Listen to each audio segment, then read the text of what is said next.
Patient कई कहते हैं हाथों को ऐसे साफ करते रहते हैं, उसके ऊपर रगड़ते रहते हैं उसके ऊपर। नहीं, ऐसा नहीं करना आपको।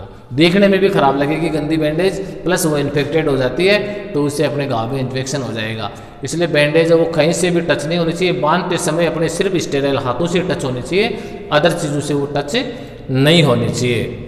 उसके बाद में है never allow the bandage touch from the floor, ऐसे होते हैं। उसके बाद में व्हेन कंप्लीट, जैसे ही बैंडेज पूरी कंप्लीट हो जाती है तो उसको गांठ नहीं लगानी है आपको, टाई नहीं करना, उसको बांधना नहीं है। जैसे ड्रेसिंग अपनी कंप्लीट हो जाती है उसके बाद में ड्रेसिंग को कंप्लीट होने के बाद में वहीं से कट कर दो और अपनी जो टेप होती है उससे उसको चिपका दो।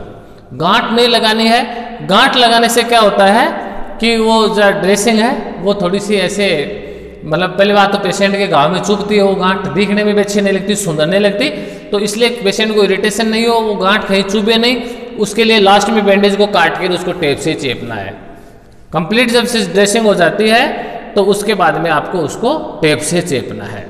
और एक बात ध्यान रखनी है कि दो स्किन सरफेस के साथ एक साथ ड्रेसिंग नहीं करनी है। जैसे मान लीजिए आपके दो अंगुलियों के बीच में चोट लग गई, दोनों अंगुली पास पास में, आपने उसको दोनों के बीच में ऐसे दवाई लगाकर दोनों के पट्टी साथ में बांध दी।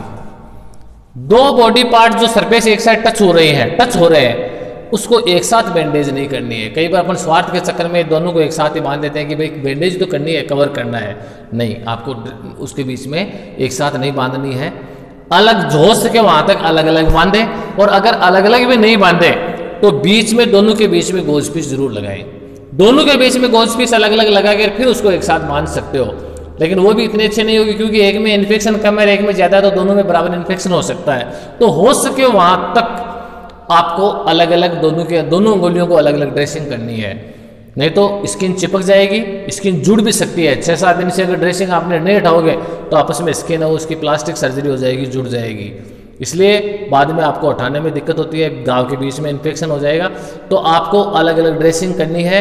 फिर भी अगर आपके पास कोई मजबूरी है कि आपके ड्रेसिंग सामान कम है, आपके पास ड्रेसिंग कम है, तब उस कंडीशन में बीच में गोज पीस लगा दो, लगा कर फिर दोनों को अलग अलग बीच में गोज पीस लगा कर फिर उसको एक साथ बांध दो। लेकिन हो सके वहाँ तक आपको सेपरेट ड्रेसिंग करनी है, एक साथ ड्रेसिंग आपको नहीं करनी है। तो इस प्रकार से आपको ये नियम है ड्रेसिंग करने के, ये आपको फॉलो करने हैं और आपको बहुत बढ़िया तरीके से ड्रेसिंग करनी है। अब नेक्स्ट क्लास में अपन ड्रेसिंग के बारे में पढ़ेंगे कि अपन ड्रेसिंग कैसे करते हैं, ड्रेसिंग के लिए कौन सा सामान अपन काम में लेते हैं। Thank you.